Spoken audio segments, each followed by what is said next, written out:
As Christian men, we are called to surrender our lives to Jesus.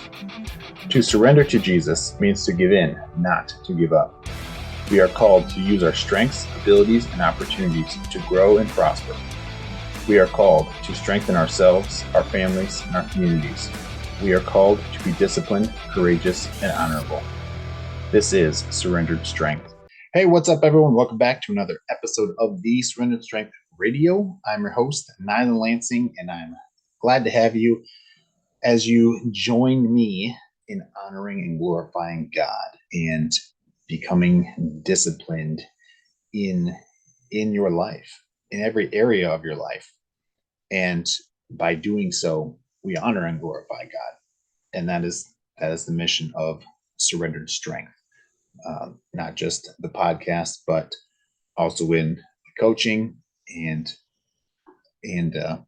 other things, and literally just living life in a way that honors and glorifies God. That's the mission. Whether it's just listening for you, whether it's just listening to the podcast, whether you sign up for some coaching or get a book, which that is all available at honorandglorify.com. Check that out. I got a free gift. It's a short little piece of becoming disciplined as a Christian, and not only that, but becoming valuable as a Christian as you become disciplined, and working on getting a book finished up that will accompany that. Basically, it'll be an expansion of that. So that is to come. But again, honorandglorify.com, check it out, free gift, and become disciplined, because it is through discipline that we can truly honor and glorify God. Without discipline, we live in chaos, which is exactly what the devil wants. So discipline in your faith, discipline in every area of your life, your body, your mind, and your spirit. So today, I'm going a little off script. I had a couple other topics planned, but the date is today and yesterday, which would be the November 28th. Have some meaning, or they hold a spot in my heart that I guess I didn't really look too far ahead in terms of what date podcast this podcast would be coming out. And as I realized that a podcast would be coming out on this date, I decided I wanted to just do a transition of what I originally planned, and honor some of my brothers who have fallen in the past and have gone to the Lord. So that's exactly what we're going to be doing. And it's to honor them, but this isn't just talking about death. This is how we live, and what we believe about the Bible. There are a lot of people who believe a lot of different things, and there's I've spoken with people that I guess they're not sold on the fact that the entire Bible is the living, breathing Word of God. I don't fully understand that, but everyone is at a different point in their faith journey. So the best I can do is love and encourage and build up. And so that's kind of what today is going to be about, as we honor some of my again, just brothers that have passed away. Today is the birthday of a friend of mine who he passed away when I was a senior in high school, which is coming up on 16 years ago now. And then yesterday was the anniversary. If you, I don't know how you describe it, but the day another friend of mine passed away. And like I said, it's just, these 2 days, and oddly, um, February 1st and 2nd is the birthday of one of them, and the anniversary of the other one's passing. It's a weird thing that they both, um, their birthday and their death date are next to each other. I don't know the significance behind that, but just something that happened. God has a plan, and I guess that was his plan. So again, I mentioned that there are people who seem to only believe. Let me plug my mic in here. Beneficial. Hopefully, that's a little better. There's people that believe that there's people that believe part of the Bible, but there's people that believe the entire Bible as God's living word. And my question is, what part are you believing? Are you believing all of it? Are you believing part of it? And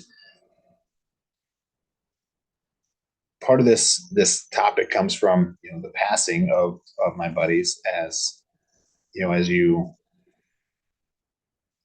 think about death, I've talked about death and how to us as humans death is an issue, but to God it's not an issue. And we see that throughout the Bible, that Jesus brings back multiple people, and then he brings back himself from death. So death is not an issue with God and with Jesus.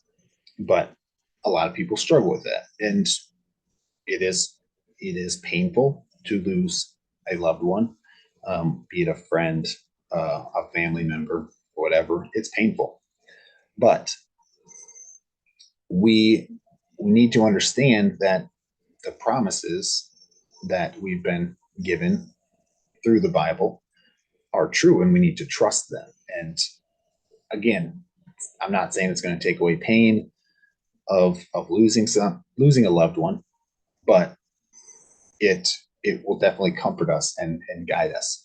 And along the same lines, in our everyday life, just yesterday, my wife, she was excited. She signed up for a basically an opportunity at her work to do some extra stuff and help out in a different way, and she was excited about it. And it ended up that she didn't get picked for the opportunity, and she was disappointed, upset. And as I thought about it, and talked with her, and just reminded her that God has a plan, and we obviously, it doesn't make sense to us, but if we believe the Bible and every part of the Bible, we need to remember that thy will be done. And I will read, that comes from Matthew 6, 9 through 13, where it's the Lord's Prayer. And, I'm sure you've heard it, but I'm going to read it because it's always good to be reminded. So Jesus is telling the disciples how to pray. And starting in 9, he says, "Pray then like this: Our Father in heaven, hallowed be your name. Your kingdom come, your will be done, on earth as it is in heaven. Give us this day our daily bread, and forgive us our debts, as we also have forgiven our debtors. And lead us not into temptation, but deliver us from evil."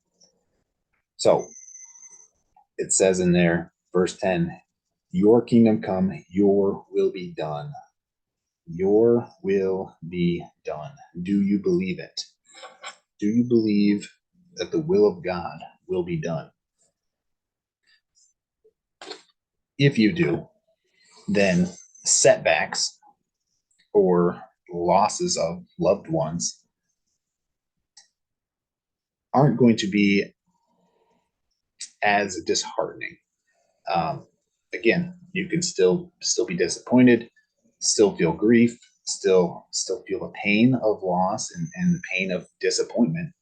But in the end, when we believe and trust that thy will be done, God has something greater in store.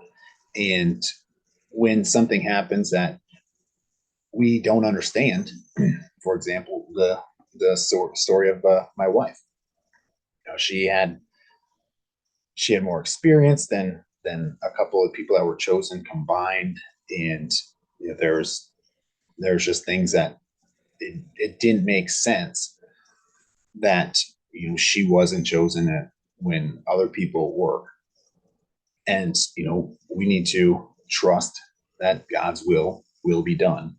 And if we trust in the whole Bible and we trust excuse me, and we trust that part, then we can turn to Proverbs 3, 5-8, and we can trust this. Trust in the Lord with all your heart and do not lean on your own understanding. In all your ways acknowledge him, and he will make straight your paths. Do not be wise in your own eyes. Fear the Lord and turn away from evil. It will be healing to your flesh and refreshment to your bones. Do not lean on your own understanding. So, yesterday my wife said, doesn't make sense. Or maybe I said it, but one of us said, doesn't make sense. But God's will be done. And we should not lean on our own understanding. God is orchestrating something much bigger, and he has a bigger plan for my wife. And when you guys don't get something, uh, you know, when you pray for something and maybe it doesn't get answered in the way that you wanted it to, God's will be done. Lean on his understanding, not your own. Trust God with all your heart, and you don't have to worry about what you didn't get that you wanted. Um, Kind of reminds me of it's an old country song. Let's see if I can think of it. Oh, it goes along the lines of I thank God for unanswered prayers. Essentially, you know, the dude was praying for so many different things growing, as he was getting older, and as he finds himself where he is, he he's looking back and seeing a girl that he prayed to God that he would marry and didn't end up marrying her, and other situations in life, and he basically says, I guess God knows what he's doing after all, and thank God for the prayers that I prayed and didn't get answered. Uh, and that is exactly what we need to realize, that down the road we are going to look back and be like, wow, thank God that the prayer that I prayed then didn't get answered in the way I wanted it to, because it could have been a disaster. And thank God that God knows what he's doing and has a plan greater than anything we can think of. And that brings me to my third point, Romans 8:28. Actually, going to start at 26. Likewise, the Spirit helps us in our weakness, for we do not know what to pray for as we ought. But the Spirit himself intercedes for us with groaning too deep for words. And he who searches the heart knows what is what is the mind of the Spirit, because the Spirit intercedes for the saints according to the will of God. And we know that for those who love God, all things work together for good, for those who are called according to his purpose. Again, Romans 8:26 through 28 and 28 says, and we trust, we believe, we know that for those who love God, all things work together for good, for those who are called according to his purpose. So, no matter what happens in life, whether it's situation of not getting a prayer answered, not getting the thing that you wanted, or up to death, we know that when we pursue God, when we trust God, and we put our faith in God and live in a way that honors and glorifies God, God is going to work all things for our good. Again, the disappointment, the pain that we will feel in this life is going to turn out for our good. And that might be in this life, it might be in the next, it might be in both. It is not for us to decide, but we have to continue to trust that the Bible is God's living word, breathed out and shared to us through the Holy Spirit, and we need to trust that our understanding of the things of this world and what's going on around us are not even close to the full truth and the fullness that is all around us, and the plan that God has for us. And again, know when we work together, work all things together, and just pursue God and live in a way that honors and glorifies God, good things are going to come. Good things are going to happen. And, be patient. They may come tomorrow. They may come in a year. They may come in the next life. So with that, I want to just say that, to all the